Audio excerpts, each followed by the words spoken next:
दिल्ली रे अपराध संख्या दिनकु दिन वृद्धि पाइबार लागिलानी। एही क्रमरे देखिबाकु गले एबे दिल्ली रे नेता माने भी सुरक्षित नाहंती। साधारण लोकंक कथा किए बा पचारे। सोमवार सकाळे कांग्रेस सांसद आर सुधा रामकृष्णन दिल्ली रो चाणक्यपुर अंचल रे लुटर शिकार होइछंती।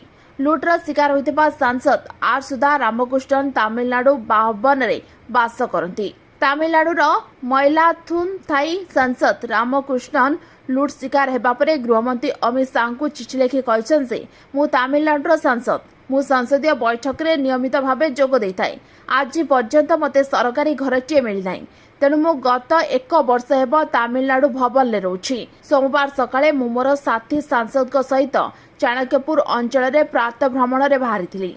ए समय मोर विपरीत दिगरु जने स्कूटी चालक हठात आसी मो बेकरु सुना चेन छिंडाई घटनास्थल चंपट मारिथिले।